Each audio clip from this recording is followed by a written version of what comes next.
Anyways, I'm here with Live Longer, Burn Everything. We're just hanging out. Could you guys just again give me your names and what you do in the band?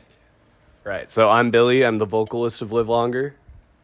I'm Trav. I'm the guitarist and vocalist of Live Longer. I'm Ryan. I play guitar and Live Longer. I'm Paul. I play the drums. I'm Eddie, guitar tech and fill-in guitar player. Shout out Eddie. And I'm Randy, bass and vocals. Hell yeah. So right off the bat, can you guys just tell me what was like your gateway with music? Like what would you say like getting into like underground music? What was the gateway?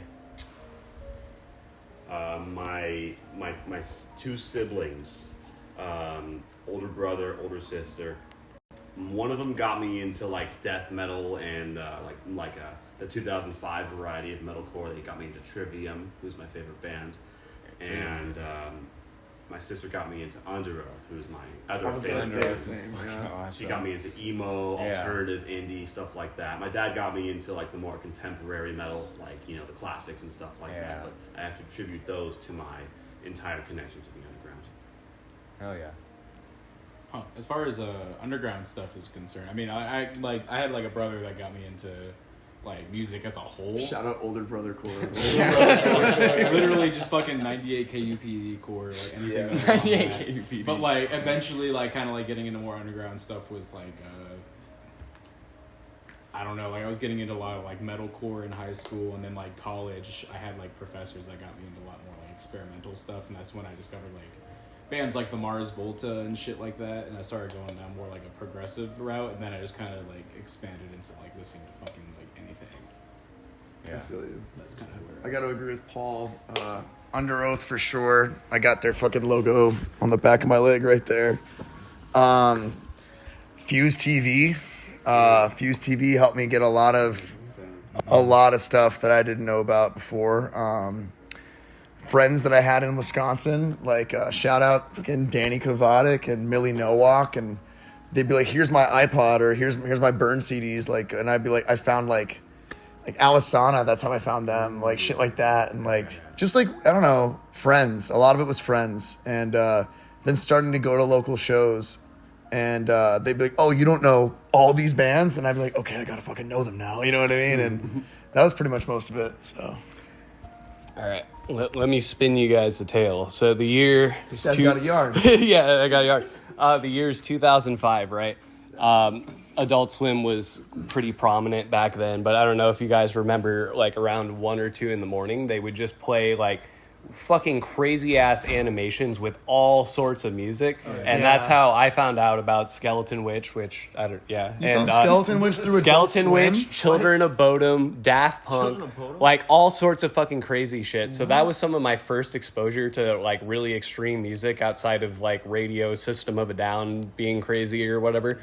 And then from there, like Travis said, just friends, So I went to my first local kind of show in like 2010. Where was I want to say. So it was the like Lauren Battle fucking Lauren Battle. Oh my god. Yeah, it was that big festival, City in the Sea. I think This My Vendetta was on it. That's crazy. Fucking maybe Bound in Blue, something like that. I don't know. I get a lot of the bands mixed up. But outside of that, going to college, meeting Kyle, getting into more like doom and sludge, and I was already into death metal, deathcore, and then with Travis, kind of we went down like we liked hardcore when we were in kind of a pop punky band. We liked Power Violence and Screamo, and and all of us obviously we just kind of shoot the shit about all sorts of music. But yeah, that's kind of where I land with it. Well, you ran. Kind of the same way, older brother core. Shout out older brother core. But my older brother introduced me to like System of a Down and Linkin Park. And then when I was in middle school, I had a really good friend named Sophie who introduced me to a ton of music, specifically Touche Amore and La Dispute, right around when To the Beat of a Dead Horse and Somewhere at the Bottom of the River Between Vega and Altair had come out. And we actually managed to go all the way down to, we lived in way North Phoenix at the time, but we managed to make our way all the way down to the Nile Underground to catch both of those bands 2 separate times, not at the same show. That would have been crazy. I wish I was there. Yeah, seeing La Dispute during the Somewhere at the Bottom of the River era, and also seeing Touche at the same time was like so insane, unbelievably insane. And then from there, for me, it was a lot of classical training until I got back into hardcore stuff with post-hardcore and bands like a lot like Birds and Hail the Sun and things like that. Well, you Eddie? Me, I mean, same MTV, System of a Down set me off, and then I saw Slipknot, and I was like, nothing's fast enough. Yeah. There's nothing fast enough. On Fuse Yeah, TV. yeah, exactly. Yeah. Dude, sulfur, everything, surfacing, fucking, but pretty much that. And then being in bands and talking to friends, Travis was one of the biggest. Like, Travis has always been a massive encyclopedic person for me in music, is just knowing the most obscure shit in every genre possible. I was like douchey about it back then. You were, yeah. I'm like, But it was fun. This one local band from this small city that has 212 likes or Yeah. followers. Like, I'm like, you're a Yeah, poser. but I mean, that was it. Mostly just that and friends and just, Yeah. Other bands that I was in and playing with shows. I found Fallujah playing with them, and now they're a lifelong band. And mostly that, just, Yeah, hell yeah. The first time I met Travis, he made fun of me. I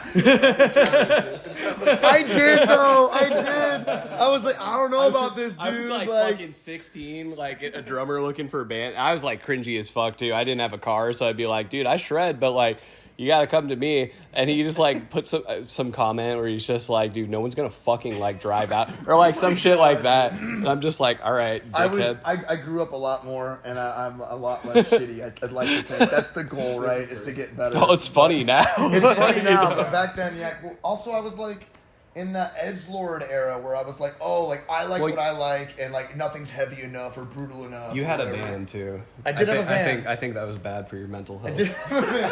What? Yeah, that was a whole.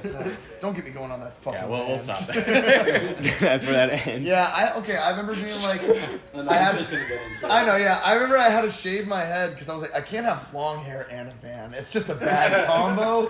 Like, there's no windows in this van. You definitely had long hair when you fucking... I did, yeah. So, but... Wait, what kind of van are we talking about? I was picturing like a minivan. So it was, okay, so my dad, he was like, dude, if you can drive up to, or fly up to Wisconsin, I'll give you this van, and you can use it for touring. And I was like, well, yeah, I'm going to do that. And I didn't realize how bad the van was, but it was a 93 Winnebago Chevy van. Oh. And it had carpet. It had a fucking end table. It had curtains. It had a power bed. Like, the fuck? I had a power bed, and I was like, all right, well, we can sleep, we can tour, we can do whatever we want. And I used to say, like, it's like a home on wheels without a ceiling fan, because I was like, I'm trying to be funny. But it gave me nothing but issues. We couldn't, I dumped money into it, tried to figure all this stuff out, couldn't get it to work. Ended up junking it for $200 for scrap metal, essentially. Wow. Yeah, it would fail on me in the worst times. Like, and one time we were in the DQ drive-thru and it fucking failed, and like everyone's honking at me trying to leave, and I'm like, it won't start. I can't. I'm trying. After that, I was like, yeah, you know what? Blizzards aren't worth it. This van's not worth it. That's funny. But yeah. So, could you guys tell me what makes your band unique? And please be assholes in your response.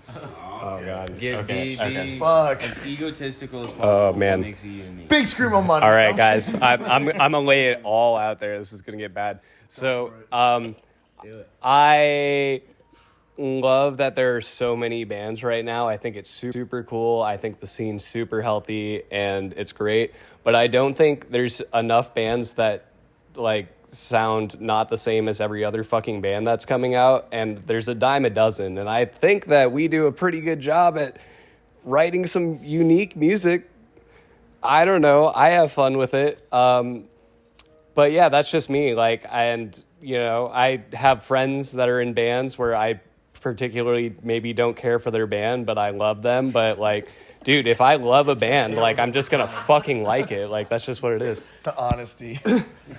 All right. Well, for me, I'd say the thing that I think that we do really well, or I'd like to think we do well, is our energy. Like, that's one thing I'm always really trying to push with us is like I literally broke my hand playing a show, and I was like, yeah, it wasn't enough. You know what I mean? Like I need to do my more. knuckles getting dusty. Yeah, like I'm like, well, we're not jumping off enough things or something. Like, and I don't know. I think that when you go to see a band, of course, like the music and the visuals, everything's a part of it. It's all art. And it's all one cohesive piece. But if it doesn't make me go like, oh my God, this is wild, like crazy, because it's so everywhere or so violent or whatever the word is, then I don't really like it. I don't really like feel as drawn to it. And Chariot and early Norma Jean have been like a huge influence on me for that. And I'd like to think that, Live Longer does that pretty well. And that's one of our goals. Yeah, I just want to mention, when I first saw you guys, I saw you live at Ground Zero, and that performance like blew me away. It reminds me a lot of like at the drive-in. Oh, dude. damn. Yeah. Okay, That's well, Ryan, At the man. Drive-In is one of my favorite bands, funny enough. So that's a big influence on us as well. Kind of going back to that. But I think what's cool about this band is that we all have like different influences and like we're different personalities and stuff like that, but we mesh together really well. And I think that creates music that is like not just like run of the mill like things have been nowadays, like they've been saying. Like there are a lot of like great bands. Like I'm glad there's so many bands and stuff, but like it's hard to find like bands that are doing like stuff that is just like a mix of like everyone's different influences and inspirations, and not just like trying to be like, oh yeah, we want to sound like Orchid. Yeah, you can't hit it on the head with that. Yeah. Neil Perry's my biggest inspiration. Yeah. Right, Really, yeah. really, I couldn't Yeah. tell. Exactly, but yeah. Yeah, kind of piggybacking off of what Ryan said, I kind of feel like there aren't bands right now that are coming out with the type of influences that we have, right? So, like, there's a lot of bands that are getting influenced by a lot of the classics, like Orchid and stuff like that, and it's amazing. Seisha, all those, amazing bands, amazing sound. There's nothing wrong with it, but it's. Shout out. When you're blood brothers, bro. When you come to the table presenting Fear Before, the Blood Brothers, the Chariot, Under Oath, and Norma Jean, bands like that, you're getting a very different vibe, and I think that's kind of where we're coming from in a lot of ways recently. So, someone called us metalcore the other day on TikTok, and I felt a certain type of way about it, and I really wanted to be cool, but I was like, I mean, we're not, you know what I mean? Like, at least to me, I don't think that we are, and I like metalcore a lot, but like, I feel like we're a screamo band at heart, despite all the other influences, well said. Yeah, that's my whole thing. What does Randy think? Oh, sorry. What does Eddie think? I think what makes this band sound different from an outsider looking in, being able to be close. I've gotten to see a lot, very close, and these guys care a lot. Like, everything about them, like whether it's being on stage or like the music that they like or just the history behind music, like they all individually care individually. Like it's not like you're getting a half-ass and any angle of this band. Like every single person in this band gives a fuck about all of it, and so it's really amazing to see live. Like I've gotten to see them now personally in the room because I'm getting to practice with them. But like even before, just hanging out with them and then being at shows, like you can tell like the blood, sweat, and tears is really there, and it's really special to see. Like I don't know, these guys are just really cool. They're doing a lot. I'm being honest, like Thank you, man. it's crazy. We're not that cool. Don't get your hopes up.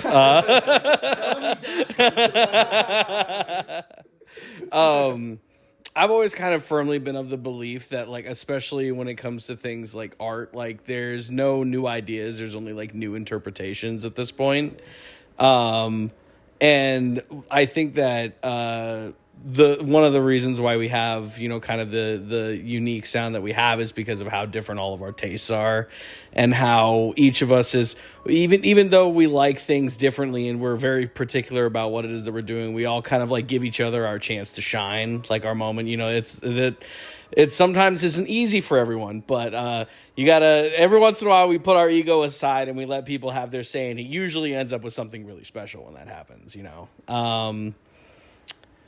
That and you know, we entertain. That's the whole, we want to put on a good show. We want to be entertaining. We want to move, you know. Like one thing that I always liked about playing with this band is that, like, if there were 2 people in the audience, there was nobody in the audience, or if there's 100 people in the audience, we will sound the same and we will act the same. It doesn't matter. The show's not for them. It's for us. You know, like Like I don't want to do it. exactly. It really is just for like the adrenaline.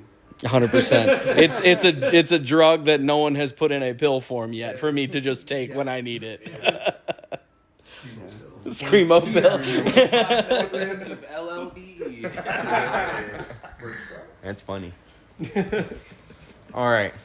Can one of you guys explain to me what the Dave Matthews Band Rivers Chicago River? Let me take this. All right, so okay, August 8th, 2004.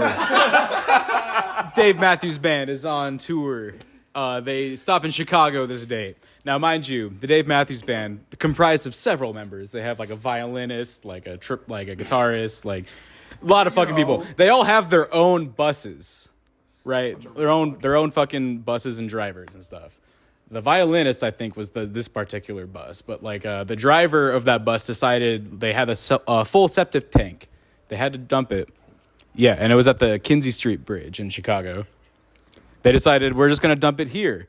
No problem, even though it's super fucking illegal and kind of a problem. But they dumped it, and as they dumped it, a tour boat went a ferry. A tour boat, you fucking musician. Fucking like, you know, like a ferry went under the boat or under the bridge as the shit dropped and covered a bunch of people. Some people were hospitalized. They had like fecal. I don't know if people were killed or not. I don't want to like claim I that. don't think anyone died, But people were hospitalized for sure. So yeah, that is that's the Dave Matthews Band Chicago River incident.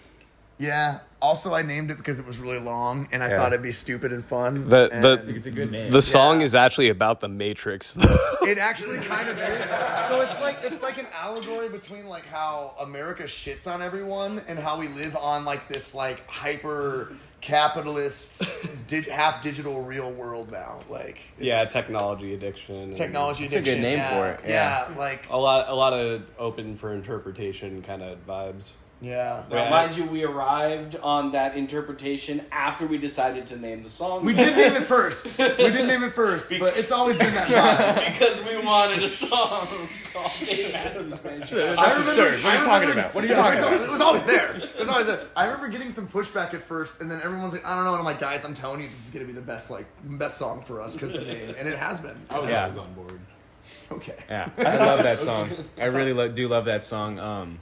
At about 1 minute and 10 seconds, you guys change from the kind of like intro riff into you get really sassy with it. Yeah. And my first time hearing that, it was like my first time like really hearing sasscore, and it was interesting. I fucking captivated me. Dude. It reminds me a lot of Ambulance versus Ambulance by Blood Brother. So it's crazy. So I actually wanted to make a music video like that. I said that to Billy. I was like, dude, look at this. Like, let's do something like that. And that wasn't like a direct influence. Like we weren't thinking about it, but like it definitely. Yeah. It just, it carries over. Yeah, it's badass. I'm big into like that, and like I was really big into early CU Space Cowboy when they were first coming up. Fashion Statements was like one of the. I still have the vinyl EP thing layout on my wall, and I really like that like sassy at Blood Brothers, like Connie Scarbosa vocal, where it's like I kind of try to do my own thing of that, like the in between the bricks, watching waiting. If you're not like pointing your finger like this, like it's not sass. Like you gotta have like the size small shirt. Yes, youth large. Okay. Yeah. It's funny. I graduated from youth large shirts to XX with the crop, and I like it a lot more now. Actually, it's comfy. That's funny. Yeah. So when you guys are writing, and you don't have to leak your entire writing process, but how do you guys come across doing that where the song has one riff and then you how does the idea come up to be like, okay, let's do a sassy part right here, and then because as we're talking about, you guys have very interesting and like new songs that just take from everything. I'm really interested by this process. Yeah. So a lot of it is we do very structured writing where either Travis or I will come up with a main theme of a song. Yeah.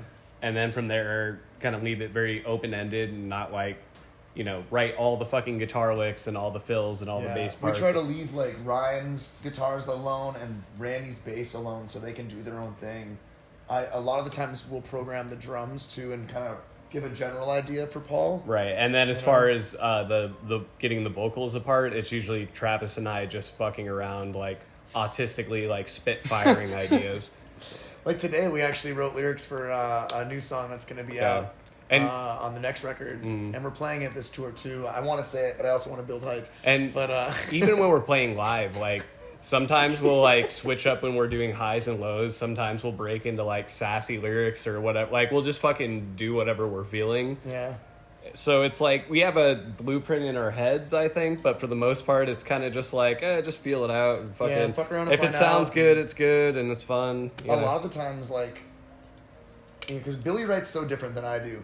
Billy will like have like this really cool idea, doesn't worry about like a lot of the guitar chordings or voicings, has like just general vibes, and then like builds it around that, which creates this really abrasive, different song structure style, and it makes a really unique song, I think, and I like that a lot. I'm envious of that. And like with me, a lot of times I have like this whole grand vision in my head, and I like go like, okay, you know, I have this vibe, I'm gonna kind of lean into that and then like bring it back around and like have a whole piece as a unit or as an art thing. And for like Dave Matthews Band, like I remember like when I was just writing that first opening riff, it just felt like fun. And I was like, oh, this is really catchy and like reminds me of like the stuff I like growing up, and then eventually it just kind of kept going, and I'm like, oh, put a piece to it, and then you bring it to a whole band and it just turns into like something really fucking cool, you know? So I don't know how else to describe it. Like it's just like building blocks and putting our own taste on it, I think. Right, and not to mention Randy's vocals and how we get there. For me, I kind of just take whatever stuff they write, and then I just like go like, okay, let me learn that real quick, and then I go like, okay, I'm not gonna do that, and then I just kind of You do panic chords like crazy. I just kind of take that, bring it higher up and do like dissonance and stuff. But I like that because in this band, I feel like I get a lot of like just like being able to just like fuck around, you know? Yeah, you shred in like, a different way. Like half the time I'm not even playing guitar. I'm just like fucking sliding the strings a bunch and making weird noises. And one of our new songs that's about to drop pretty soon with a video, be on the lookout for that. Ryan literally just plays, I think, slides for half of the song. It's just sliding up just the like, whole thing, baby. Like, it's Well, crazy. it's like just sliding, you're baby. like tremming low, right? Yeah. You're like fucking like it's like one. Who knows? Who knows? Who knows? I think I know, honestly? but I don't think I do. okay. Yeah, it's pretty Anyway. cool. When it comes to my writing process in this band, I really just take the template I'm given and kind of try to complement the song the best I can. I'm given the ability to have a lot of leeway with the songs and be creative, and these guys really trust me with that, so I'm really grateful for that. And it's been great so far. I'm excited for everyone to hear what I come up with on a new record. What about you, Eddie? I make sure the guitars work. Without him, we're nothing. Because I break it. Yeah, so for the vocals that I do, oftentimes there's either for a lot of the songs there's already been kind of like a general idea for what, you know, the melodies are going to be and how they're going to play out and what the words are, and usually I'll just kind of go in, and sometimes I do this for the screams too, is I'll be like, that word doesn't make sense there, let's try this word, you know, like the little things like that, like try to change the vocabulary up a little bit or kind of do the final edit on some stuff, and then I'll, you know, do little dips and stuff here and there. I know my range pretty well at this point, like how high I can get and play around with. So oftentimes when I get the melody from the guys, I'll kind of just be like, let's bump this part up. Let's take that a little high. Let's do a little high. I can do that. One time we were all hanging at Ben's and fucking, you hit this note. Just fucking around. What were you saying? It was like something about like balls or something? I often will sing songs about like cum or balls or things, you know, and as one does, and I just hit some sort of like balls, you know, kind of thing. Like, Randy's like, why the fuck are you not singing in this band? My favorite vocal that Randy's ever done, which y'all will hear eventually, but it's the one at the very end of Heavy Heavy Lolo, where where you do they sold the world. And oh, the the scream! This like crazy vibrato. That is, yeah. Really This new single, I took my first little foray into little screams, which I was kind of excited about because I've always just been a clean vocalist. I've never really learned how to scream. So honestly, it's just like you screaming is just like a very loud clean. Yeah. Kind of, yeah. Some, like, written some vibe to it that makes it really cool, and you're also hitting like a note actually versus like us just destroying like pitches. Yeah, an actual pitch, a discernible what is that, melody. like? And then as far as like bass stuff goes, oftentimes when I hear the riffs, I like to sort of alternate between. I kind of like to alternate between doing contrary motion to what the guitars are doing. Like if it's a very busy part and the guitars are going up, I'm like, okay, we're gonna walk down. I'm gonna go the opposite direction of whatever they're doing. And then when things slow down a little bit or become a little bit more structured, I like to just drop everything an octave and vibrate everybody's body. I just want to create a wall, and really like bust people.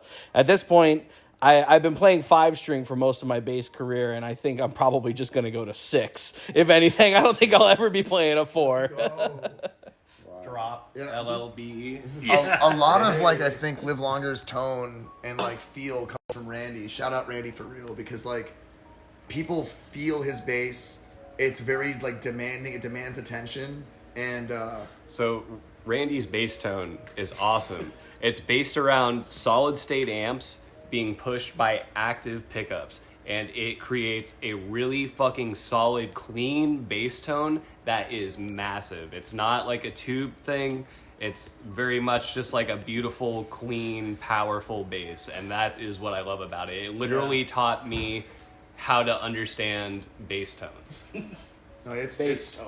Sometimes I forget like how important it is to the whole sound. Because, you get caught up with everything else and stuff, and... That's literally, like, Randy's bass. I got that bass so I could play...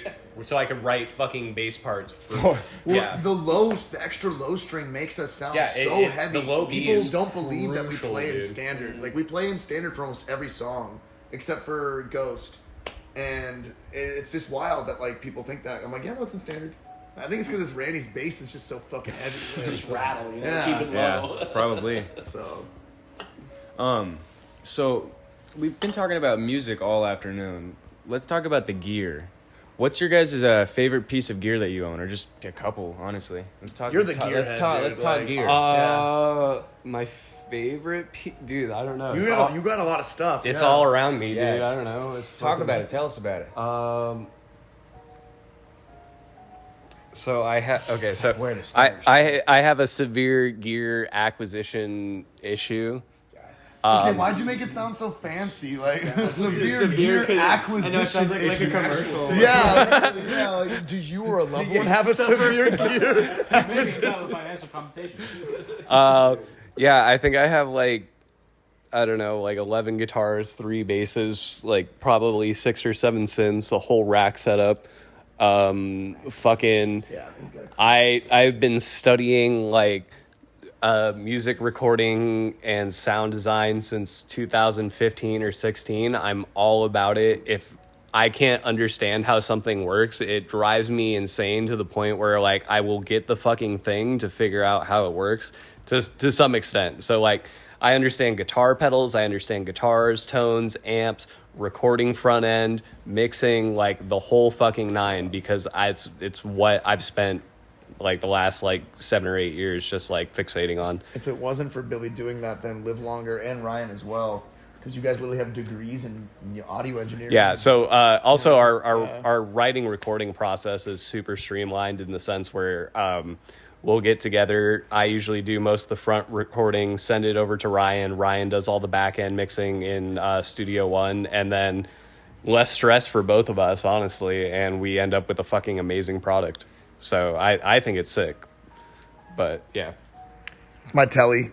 My telly is my favorite thing. It's what I've written like all of the Live Longer stuff on. I recently got electrical tape and I taped Kill Billionaires on the back of it. So every time I flip it up, you see it. I love that.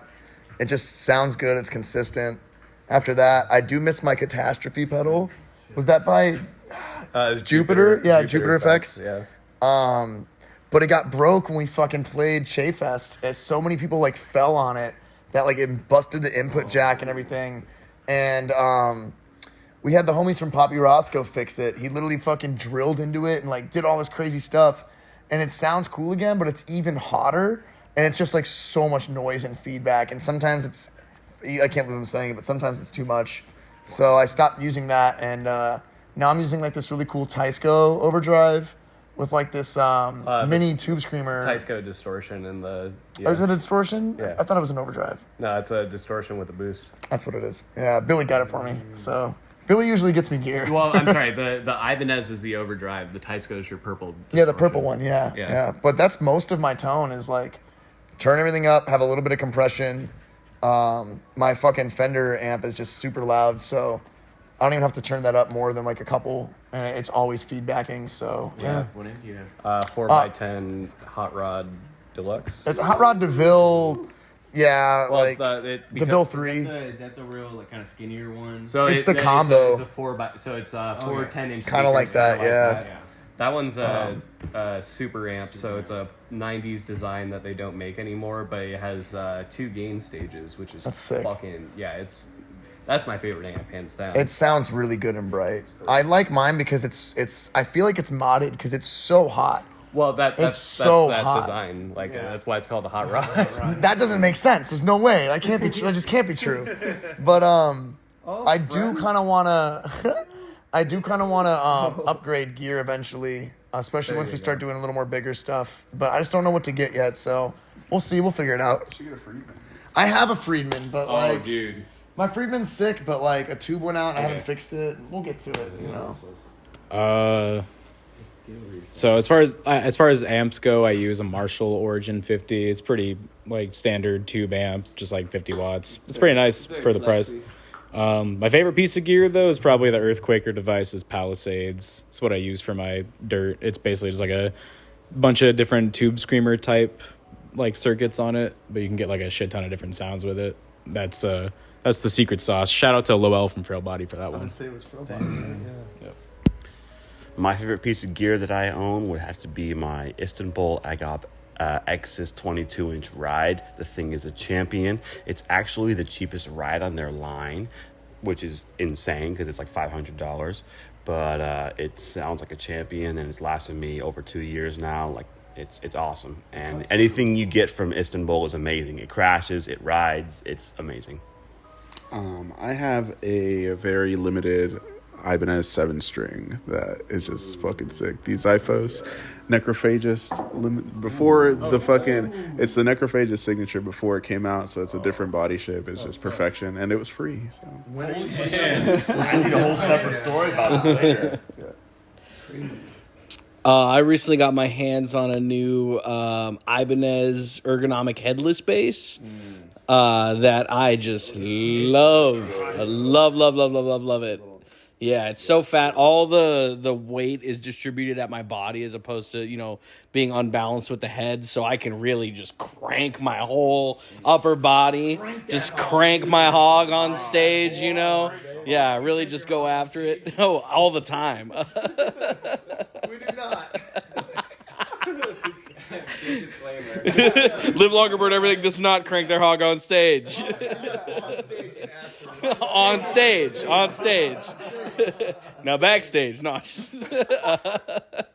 Yeah, I love that thing. And then the rest of my setup is kind of like, you know, baby's first bass setup. I got Sans amp. I got a Fender Rumble. The thing that I do that's a little different though is I run everything through a Nobles overdrive, and normally the Nobles overdrives are like more guitar based, but this particular one I've seen other bassists use, and I've been trying it out recently, and I'm really enjoying the grit it kind of gives to my tone, and you know, just big fat bass. That's number one.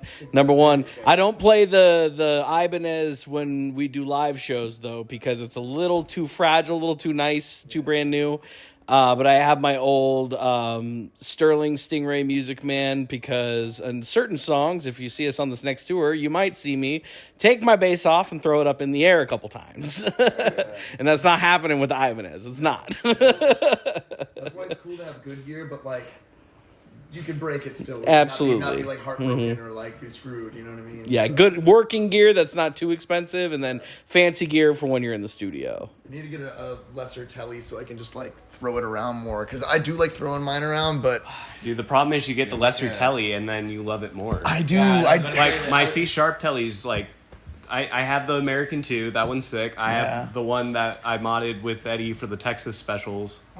Or no, We should I'm take sorry. that I'm on the sorry. No, Texas we tour. did. I'm sorry. We did the C sharp one. I did the Texas specials. Yeah. But yeah, dude, the C sharp's my favorite because we put the work in and it was fun and it's kind of like janky, but I love it more because like See, I kind of want one of that though. I want like a janky. Get like a made in Mexico. Well, see, Well, that's that- actually it that is is what I have. That's what you have. So So- I got a. It's a Baja. I think. yeah. It's So you have Baja the standard. Yeah, his is a standard. Or I'm sorry, yours is the player series. Mine's the Mexican I standard. don't think it is. Yeah, the Baja is part of the player. Okay, then it is. Because you have the 22 frets. That's 21. I know my guitar. I know my guitar. Travis, I've spent. I don't. I'm fucking. I remember I got it at Sam Ash though for like $600. It was used. Rip. And yeah, rip for real. For real. But That's where I got my guitar. no way. Was it the one on 43rd and Yeah. fucking yeah? Wow. Okay. Damn. Yeah, That's crazy. Got my Jazzmaster Mexican made for $600. What's up? Is that a 0 fret or is that just a normal nut? I don't know. Oh, it's just a normal nut. Oh, yeah, yeah. it's just a normal nut. That'd be cool though. Yeah, it's just a fat fucking nut. I always use bone nuts. Fat fucking nuts. It is, bro. dude. It's like fucking. But yeah, again, that's the C sharp standard guitar, so it has like 13 to whatever's on it. You got 13s on that? Yeah, and then I have the biggest fucking bass strings I could possibly get on this thing. Fuck yeah. And this is, Yeah. and then I don't even play heavy music. It's all for my like personal solo shit. But Holy shit. Oh, why aren't you playing Doom or something? Or like, I always play Doom. okay, there you go. Marco. I shouldn't with my hand. I really want to though.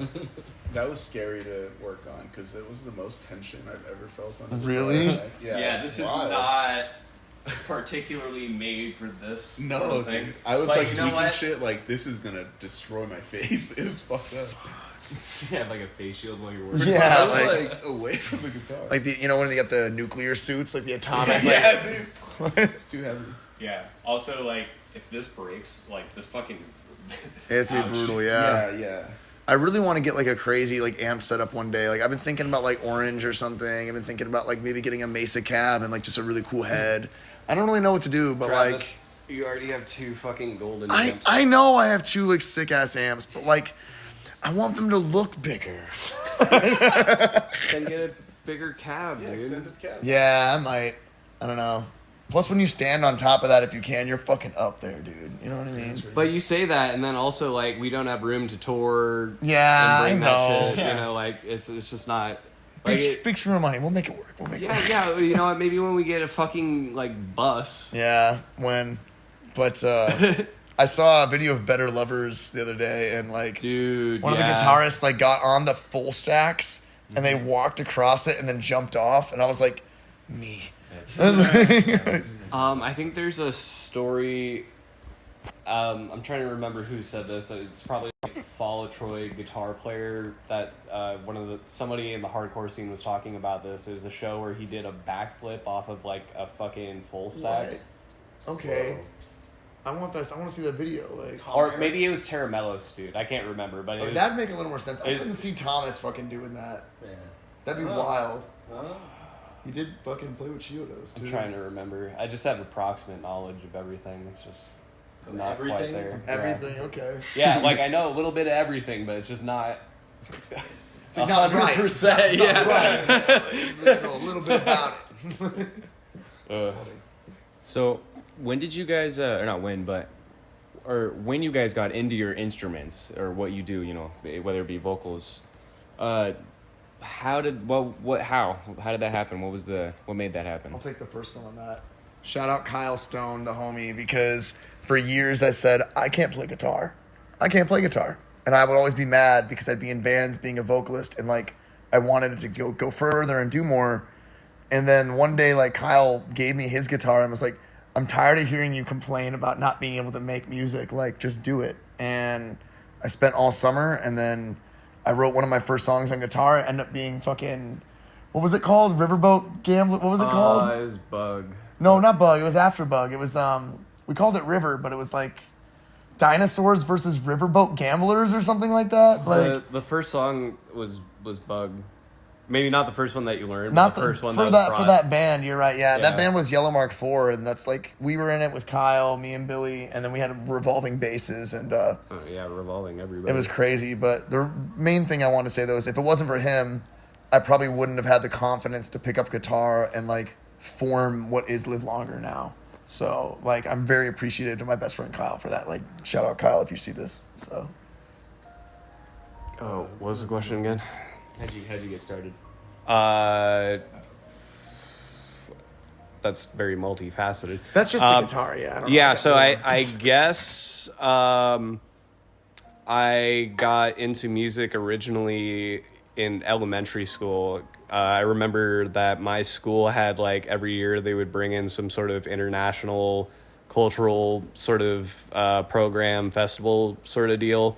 Like we did like Chinese yo-yos one year, but there was one year when I was in first grade where there was like they taught us how to make like African hand drums and rain sticks, and it was like this first actual grade? That's like cool. African hand drummer that came out and taught us how to do that, and I just thought the drums were the coolest fucking thing.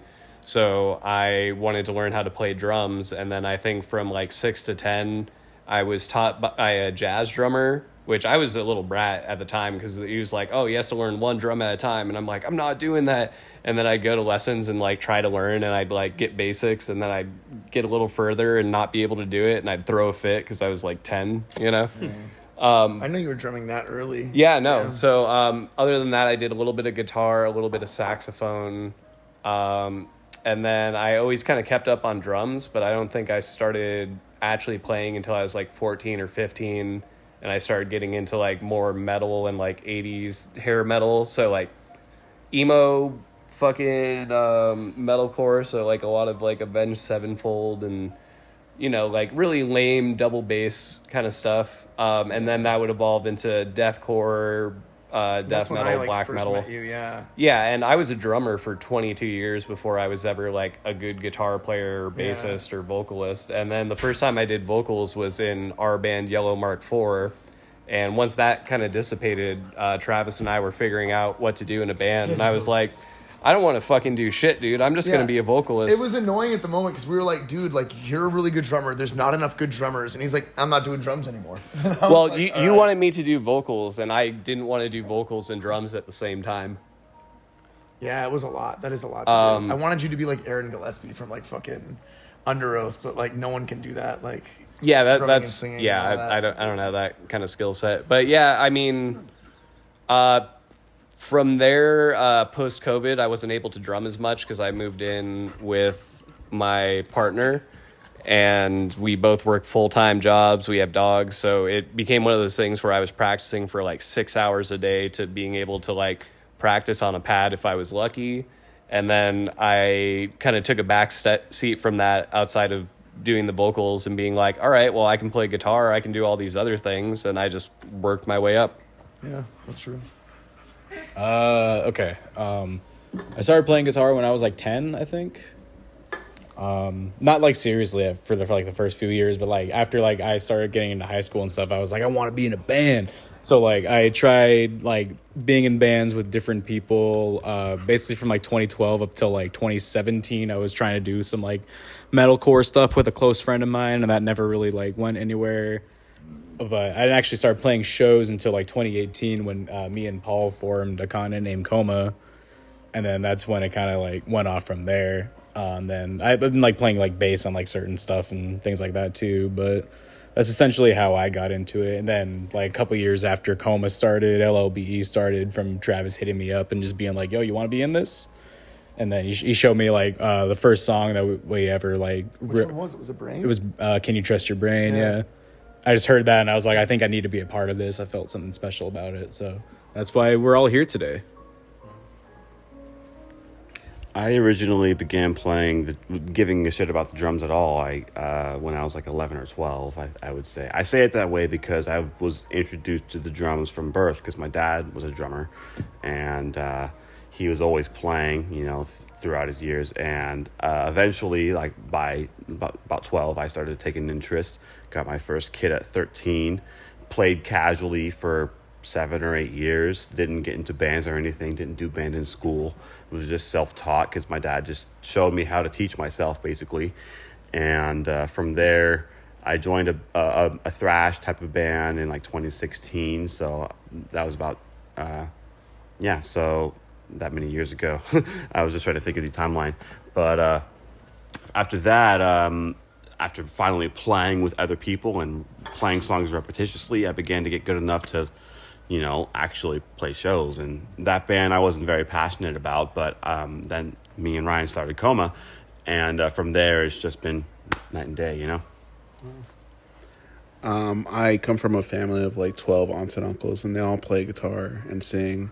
Really? And so, they sing like Spanish music. And so I grew up playing, like listening to just orchestras, like every holiday and vacation and everything. It was amazing. Like classical guitar? I can, yeah. I had like. Do you like flamenco? Yeah. Oh, shit. I Do you can, master class guitar? Like. Not like I wouldn't say master, but like I can. That's what those guys do. I fuck around. Pretty much. Yeah. I had. I went to a school that had like a touring guitar class, so I also was forced to learn classical guitar. That's why you're so good. Yeah, and so from there, I kept up my own. Kind of like I started meeting friends who played music, who shredded and shit, and just like that was the deathcore era where I met Travis. And used to be in that old deathcore death metal thing. Yeah, and it was just kind of like race to the fastest. Yeah, it was race to the fastest guitar player, and I just never stopped, and then I stopped. I can't play slows like on Grandpa's guitars. No, never. Well, I didn't. So I started with tuba when I was in 4th grade.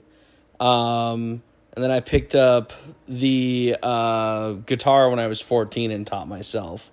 And I was a classically trained tuba player for about 14 years.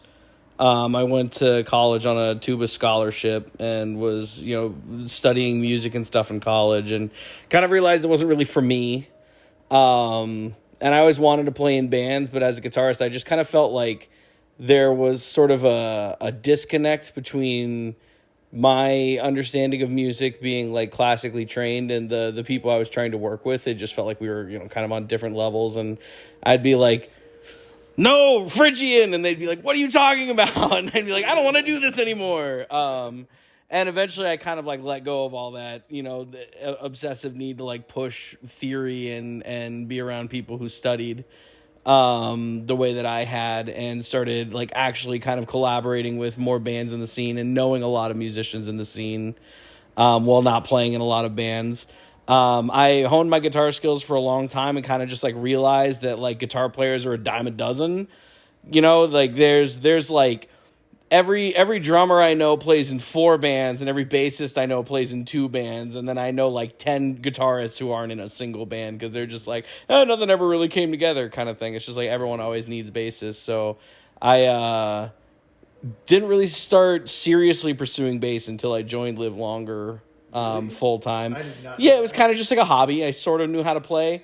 You could have fooled me. And dude. Oh my God. I thought I fucking like a seasoned bass player. Fuck, this is news to me. Like, to be fair, every other bass player Travis and I have ever had, my God, all they could do was follow the guitar part. It was so frustrating. We're not like asking you to be Randy or anything, dude, but like fucking like, just play. And like you have 7 notes. Yeah, I remember one time I did say that to one of our old bassists. I got mad and I was like, "There's 7 notes. Pick one of them." and that wasn't cool. But like we just got so tired of being frustrated. Like we wanted to find people that were kind of on our level that we could actually collab with. And that's crazy, Randy. I didn't know that. Kind of the same thing. Yeah, more or less. Neanderthal level. Yeah. and well, I had so much experience from all the years I had playing in. I played in orchestras, I played in wind symphonies, I played in tuba quartets, I played in brass quintets, I played in musicals, I played in just about everything you can think of. That big tuba money for big SCREAMO money? Big tuba money is like...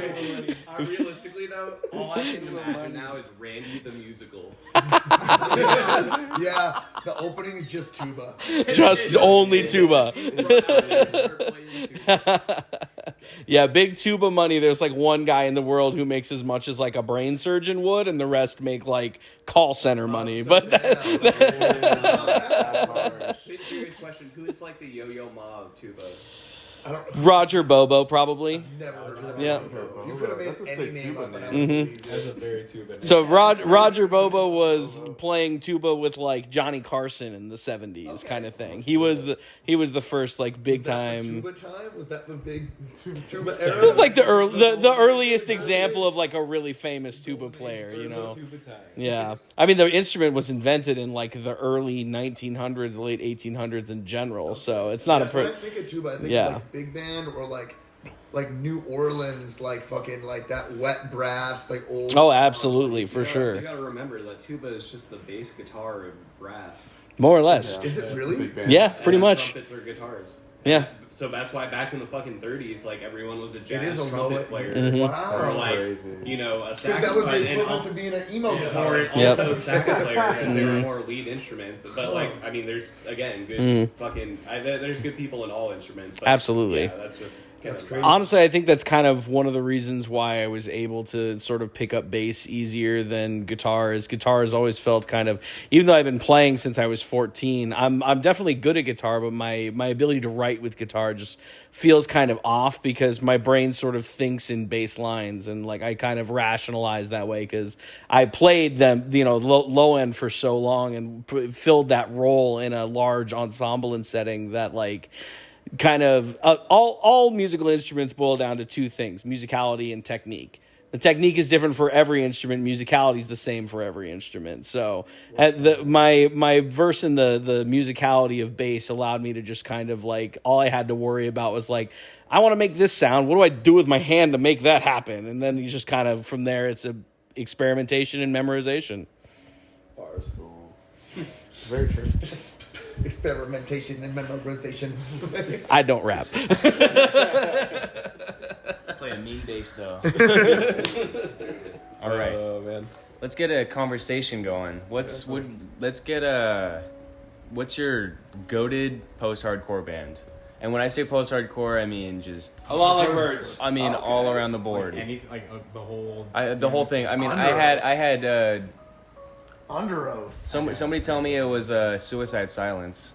Post-hardcore. And that's so I was really curious. Okay. I wanted to hear the argument on that. Yeah, usually like I don't try to genre gatekeep too much because, you know, music is music, and if it makes sense to you, it makes sense to you. But like, that's wrong. That's objective. That's objectively wrong. I really wonder because I wanted to hear what they would have said. My guess is that it would have been post-hardcore. You know, it's hardcore that's coming after like after the golden age of hardcore. Yeah, but really like- that's the beginning of deathcore right there. yeah. Like, cause that's what Suicide Silence and like Job for a Cowboy are probably like the two most. Okay, so I'm just gonna stop. The person here that is most qualified to talk about post-hardcore is Ryan, Yeah. because Yeah.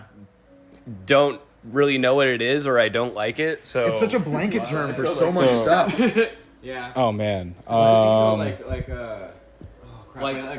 This day forward, I feel like I would call post-hardcore. But then you could say like Yeah. at the drive-in or something. Yeah. It's like Well, at the post-hardcore. drive-in's definitely Yeah, post they were like hardcore. the You're under the earliest- microscope, buddy. Under the Careful what you microscope. That's I'm the post- post-hardcore. No, I don't know. I mean, it's a term that's been like in the 90s was used for something completely different than it is nowadays, I feel like. And it gets confusing. Similar to metalcore, right? Like, Yeah, similar to like metalcore, or even hardcore, you know, like, and every genre like that. I don't know, like in the 90s, I feel like it was a lot more based on like almost like alternative metal in a way, like very like grungy riffs, but like it was like done in like a like more abrasive way than like grunge bands were doing. Like, I don't know. Big chords too, like big power chords. Yeah, big amp. chords, like loud, like very abrasive amps. Like one of the biggest bands that comes to mind is like Drive Like Jehu, because they were really into like the.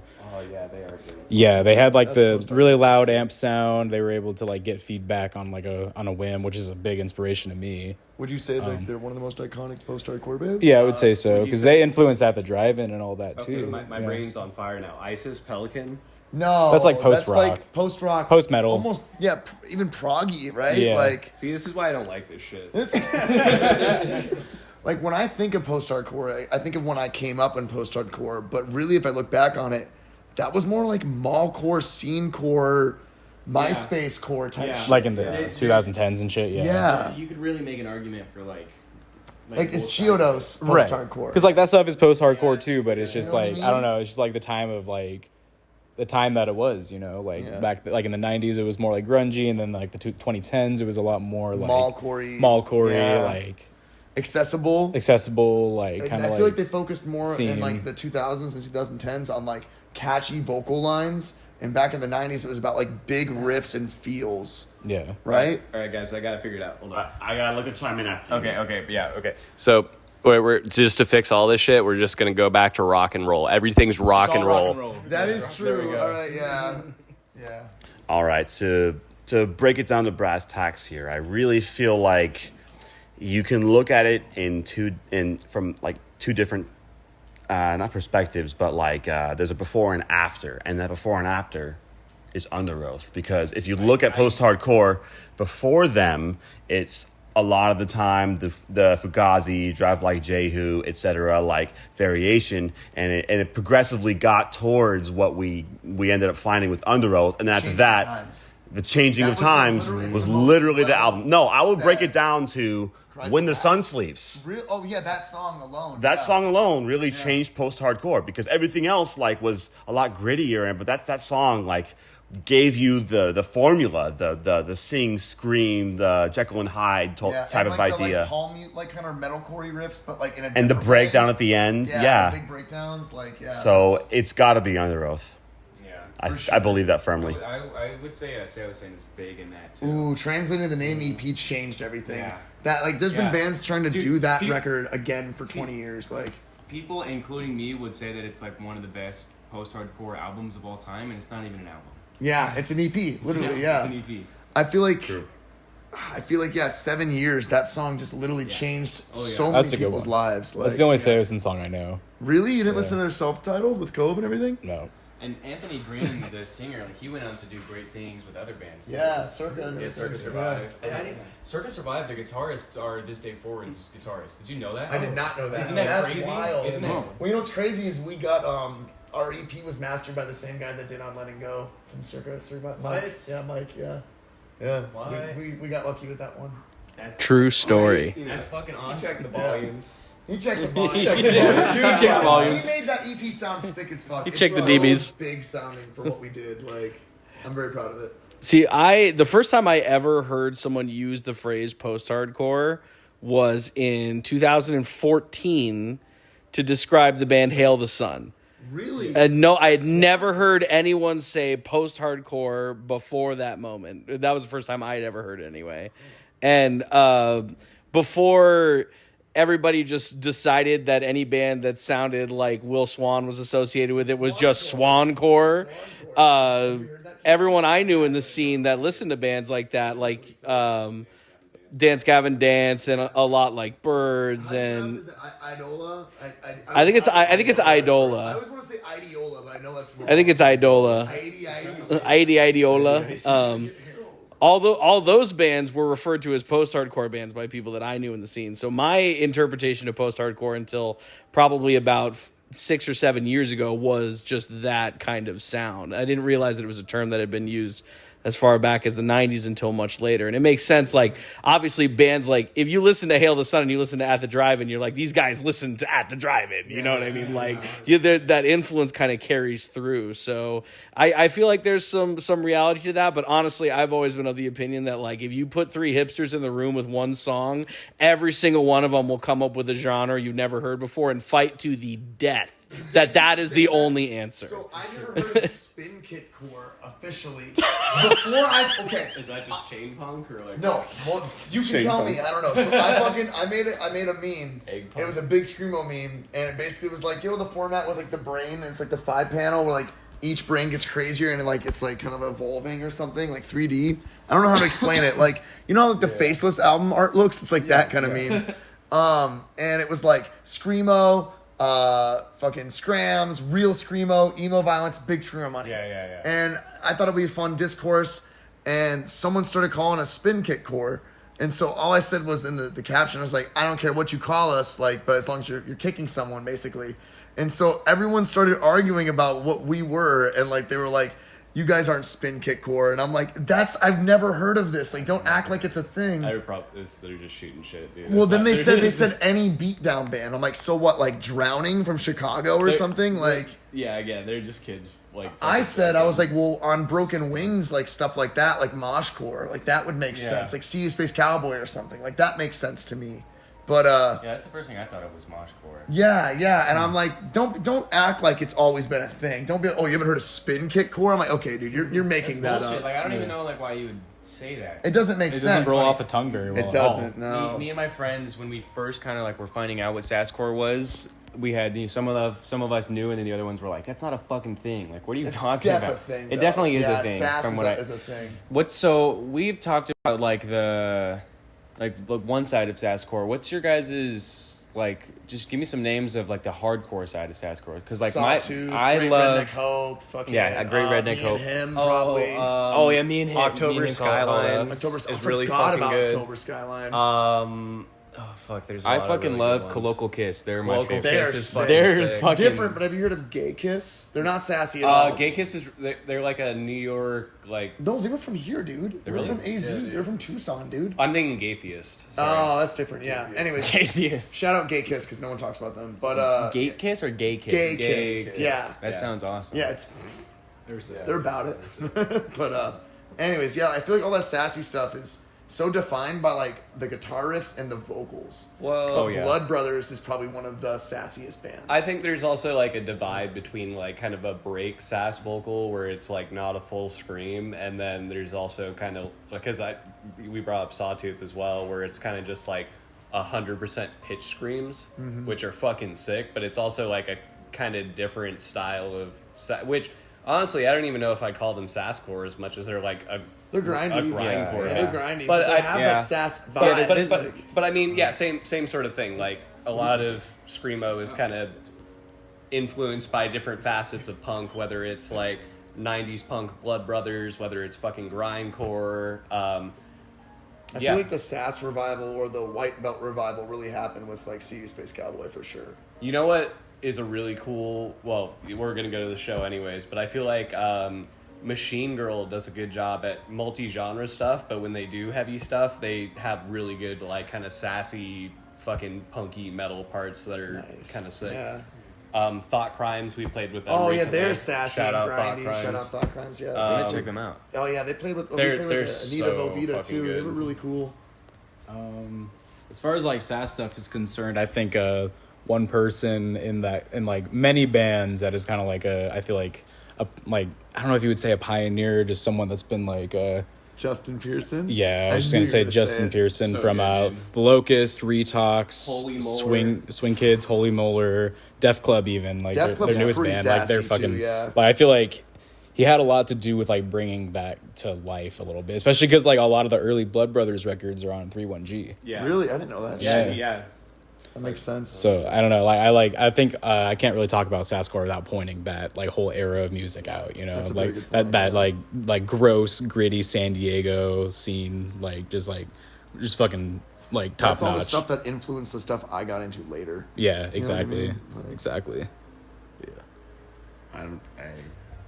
You guys got any sass? You got any sass? Dude, I am the grandpa friend, bro. I know Blood Brothers. Every single one of those other bands, you could have made them up and I wouldn't have known. Bullshit. Except for Thought Crimes, because we played with them. I remember them. But every single one of those other bands, I'm like, what? I feel like sass is also defined by like literally the vocalist movement and like the fashion and like all that. It's really all tied together. It's really like anti-jock. Yeah, very The scene- anti-jock. The Yeah. scene is very like it always goes through cycles, and like one of them that I've noticed is that it's either like, oh, let's bring back dude core, let's be jocks again, and it's like, okay, let's be gay now, let's Yeah, be straight up. dude. let's be We're like, always fuck on the gay guys. side, 100%. And then Like- it comes back because, like, you know, even like with the modern stuff, it was scrams, and then now we're starting to have the revival deathcore Yeah. coming back, and It's weird to see the like deathcore come back because we came up in the deathcore scene and like it was really cool, but at the same time it was kind of like shitty mentality, a lot of Yeah. jockey shit. It's like the screamo scene now. It's oversaturated. There's a bunch of people that don't actually fuck with it, and they just get fucked up and are assholes. And not that we were perfect either, but no, like I did that too. yeah, you know, I mean, it's just Yeah. it's just not what we're striving for in Dude, our there was music bands- or our community. You There was know? bands called fucking the Baby Lottery back then. Yeah. Like, when I found out what that meant, I was like, that's fucking fucked up, dude. But, 90% of old deathcore is just misogynist. it's shit. misogynistic, edgelord shit. It's really like, hard to listen to. Thy art.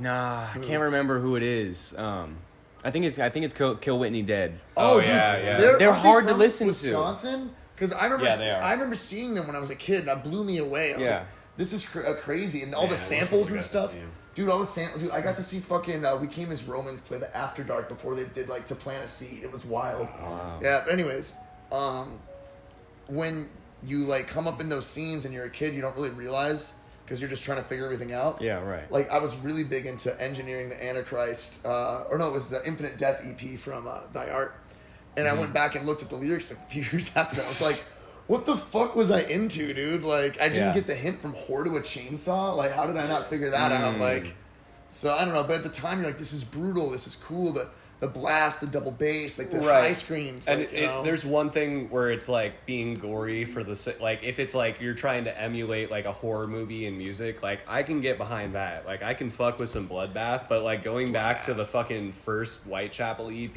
and it's like Somatic Defilement's I love insane. it, right? The EP or the record? The EP, Visor Excisor, like Oh, all shit. those lyrics are pretty like all right. Real quick, I hope that's yeah, I okay. do. You know, too. I've been waiting. It's you know, and granted, like take that with a grain of salt because it's all music. But whatever, can we agree but- though that Whitechapel, the early Whitechapel, was probably the best deathcore? Oh, absolutely. But I Right? mean, Right? one of the main Yeah. overarching Yeah. themes of deathcore, unfortunately, is misogyny, and Suicide Silence didn't really have that You're except right. for They were very anti-God, which was like very, yeah. I don't know. It wasn't unique because a lot of metal or heavy bands have done that, but they did it in their own way. Which Well, I they thought was did cool. before Rose Funeral came and kind of Rose Funeral. They were good, but they were kind of generic. I thought. I had a lot of friends that were into Rose Funeral, and I was like, yeah, this is cool. You know what I mean? But like Elijah and like fucking J-Fac, Knights of the Abyss, fucking Irish Front. Irish Front for sure. There was so many cool deathcore bands back then that. Yeah, Jerome. Oh, dude, yeah. Okay, I'm gonna throw one out there that not a lot of people know. Beyond Deviation. I don't know. Yeah. I know that band. They're from Yeah. Canada, and the dude had the highest. I used to call it a death whistle scream. It was like it was too much for me. I was like, I can't handle that. Like it's. Damn. You should look it up for sure. It's off. I think it's the White Noise EP. I'm pretty sure. So, but yeah, deathcore. It's definitely having a moment right now again, and it's kind of cool to see. It is really cool to see. What I love seeing is the implementations of breakchords and moshcore getting brought into Yeah. it. Like it's some like really like evil shit.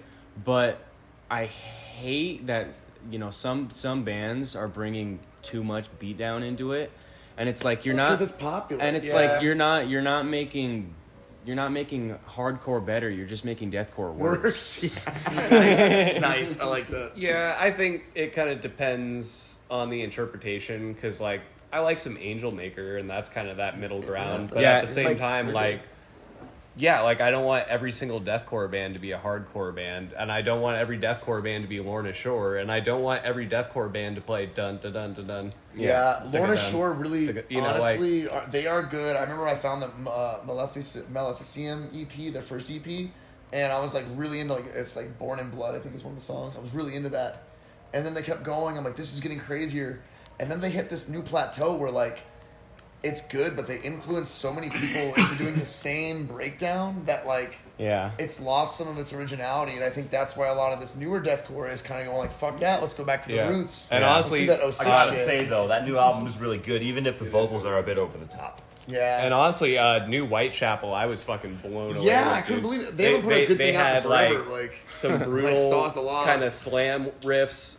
Phil Bozeman did a scream that I've never heard anyone do except maybe like Adam Warren. He made like Oceano, that yeah. like fucking U shape and just like Yeah. I've been trying to emulate it for fucking weeks. But like that's what I love about deathcore is when the formula is not being fucking followed T to T. They kind of almost broke into more of like a death metal kind of thing, and the breakdown's not the fucking same thing because like crabcore, mallcore, like we all know those fucking breakdowns. We all know when it's generic and when it's not.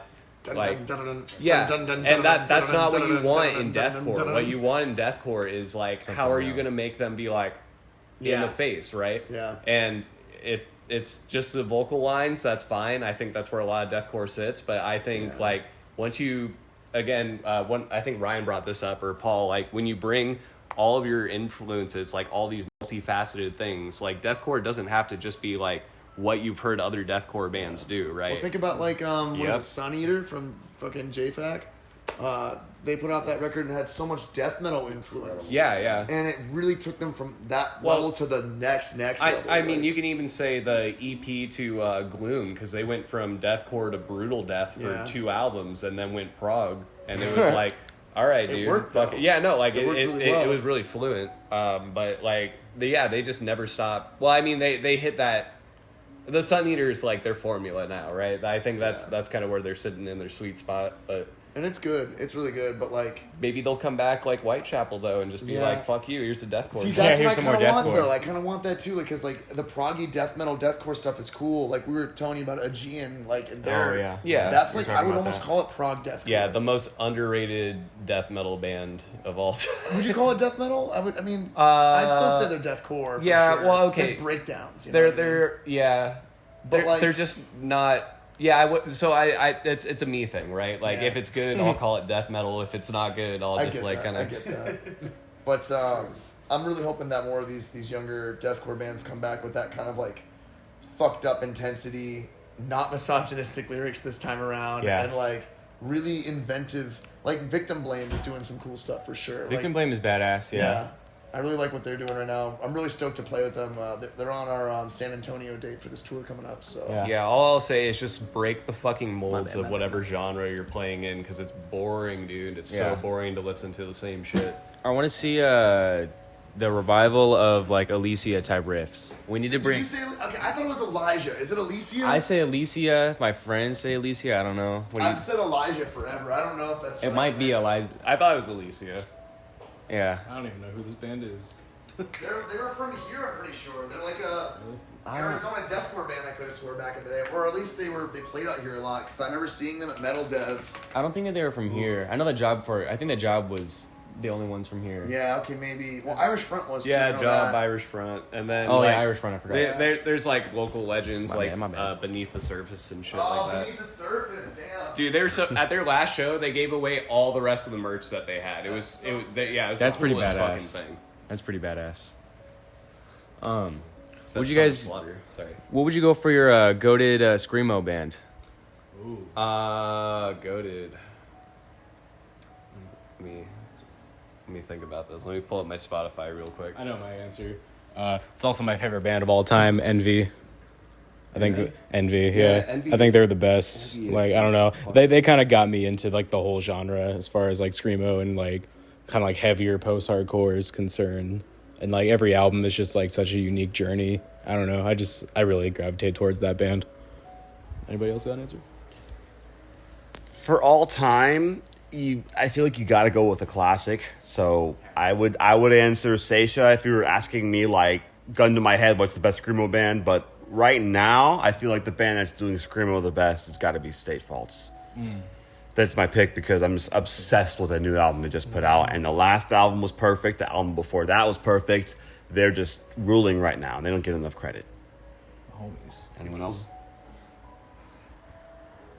The two bands that got me kind of like into the genre were definitely old, early Touche and early Pianos, like the Lack Long After, I think is what that album is called. Amazing. But yeah, like Paul said, right now, I mean, album of the year for sure is that State Faults album. My God, they are killing it. And Gatherers is really great as well. They're post-hardcore. So the argument could be made that they're not screamo, but that argument can also be made with my rear end. All right, what's your answer, Bill?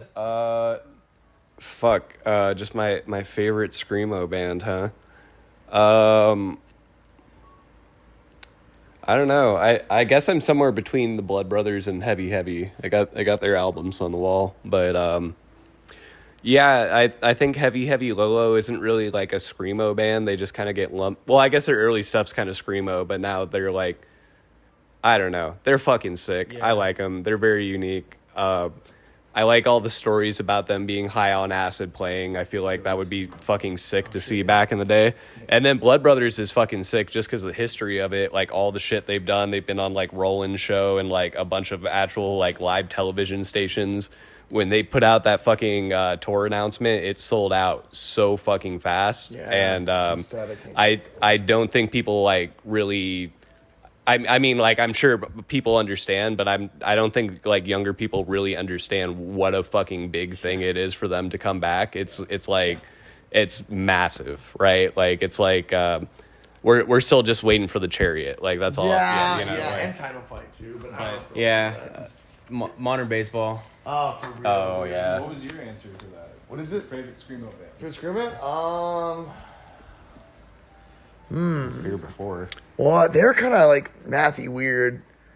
Oh yes, Matthew Weird. I'd say maybe. Yes. I'd say maybe Majority Rule. Oh, that's good. Too. I really like them. Emergency Numbers changed my life. But of course, like Jerome's and like fucking like Page 99. But that's more, I guess, emo violence if you really want to make that case. I don't know. Screamo. Yeah, I call it emo violence screamo. Yeah, you know. But Majority Rule, I really like them for a big moment. I wouldn't call them screamo at all, but like Thursday was a really big band for me growing up, because when I heard some of those screams, I was like, oh, I need to do that. And that made a big difference in my life. And I don't know, yeah, those are some of the ones I'd shout out probably right now. So Right now, I really like. I wouldn't say that they're goated, but I really love Cinema right now. Oh, Cinema's sick. Cinema's great. We tried to get them on one of our shows for this tour, but they were busy. I was sad. I was like, damn. Yeah. Like, I know. Yeah, that new EP or the album that they just came out with. What's it? Fall.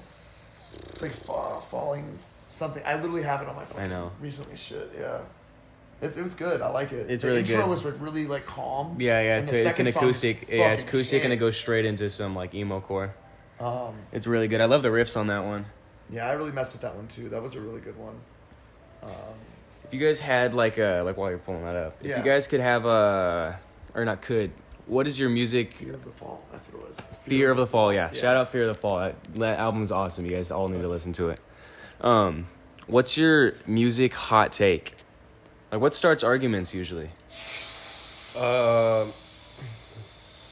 No. Okay. Fucking two-stepping to mosh parts and moshing to two-step parts. For me, I know it shouldn't fucking matter and everyone should just have fun, but like if it's a clear two-step part, why are you fucking moshing? Get down on the dance. You know what I mean? Like, I don't know. Like, All it right. just makes sense to me. Like, All right, if I have to hear another screamo song that's dun dun dun dun dun dun dun dun dun dun, Yeah. I'm gonna fucking scream, dude. I swear to God, yeah, just yeah, I know what you're right, talking about. yeah, it's the same yeah. 3/4, like, dude. two chords, they'll sit on one chord. Same thing with basic breakdowns. Just like fucking like just try, please. Fuck. Okay. I called it. Just try. Put that on a shirt, dude. It's gonna be my Shia Without naming any names, I feel like there's a lot of bands nowadays that are calling themselves emo violence, but they're really just metalcore. Yeah. I'm just gonna leave it at that. Someone said that about us, though, so I guess we can't. I don't consider us emo violence. Yeah, I don't either. Yeah, we're screamo. Mallcore, really? We're live longer, burn everything. Nice. All right. Well, I love grindcore and death metal and all that shit as much as the next guy. I love a blast beat, basically. But sometimes 4 on the floor is the best beat you can play. It doesn't matter what the genre is. And if you don't know the context of that, it's just boom, tat, boom, tat. That's all you fucking need. Doesn't matter what genre you're playing. It's that simple. I'm gonna pass. You don't have one hot take, Eddie. Not really. I don't give a shit, man. Just have fun. just likes enjoy all music. music. That's his hot take. I guess my hot take is who gives a Yeah. shit. Just fucking have fun and like live your life and let people live their life. Fuck Live off. longer, bro. That's it. You have to do Who it cares? Yeah, but do it better. Yeah, yeah. I have 2 hot takes. Hot take number 1, being classically trained does not mean that you can't write interesting music. I've had issues in the past when people learn that I'm a classically trained musician and I understand music theory, that when I express my opinion about how a song goes, they tell me, yeah, but I want to do it this way because what you want to do is what everyone thinks we're going to do. And it's like, no, it's not, you jackass. That's just my opinion. Just because I know what a scale is doesn't mean I have no opinions. Actually, that's in, 3 removed B sharp. No, I was kidding. Like some crazy shit. Add 9. My second one is, if you like small underground bands and you want to continue to listen to small underground bands, stop fucking gatekeeping them. You said that with your chest, dude. I've known people in my life who would stop listening to a band when they got more than 2,000 followers on Instagram because they were like, nah, they're too popular now. And I'm like, dude, that band is never going to go anywhere. They're going to quit and they're going to go work day jobs for the rest of their lives if you don't listen to them and you don't get other people to listen to them, because they're never going to be able to spend all their time making music if they don't have enough people listening to them. It's just how it works. Yeah. Support what you love. Stop gatekeeping small bands because you think they make you cooler. It makes you lamer. True. I would say that's a cool take, not a hot take. Like, not cool in the sense of, like, temperature, but, like, hell yeah. That's a sick-ass take. Yeah. Well, I mean, I think that we've had a pretty good conversation here. I don't want to hold you guys for too long, so I think that we can call it. I'd say last thing to say is big SCREAMO Monday. Yeah. Oh yeah. Do you guys have any announcements that you want to do before we go? Yeah. Do you guys want me to take that one, or you want to take it? Marco. I'll follow it. So we have a really busy fall coming up. We already announced our full Southwest tour. Going to be playing a bunch of Texas dates, Oklahoma, New Mexico. We got a really cool tour kickoff in Tucson and a hometown B-Day show, Paul's B-Day show. That's going to be at Kingdom Boxing Gym again. We're going to do a even bigger pro boxing ring in the parking lot. So it's going to be like lifted up so you look up. We're going to have food trucks, vendors. It's going to be a really cool event. And the goal with that is not only to have fun and spread art and culture and community, but like to start a more DIY community, because Arizona sometimes struggles with that pretty hard. And I'd like to think that we're doing our part to at least help and create more spaces.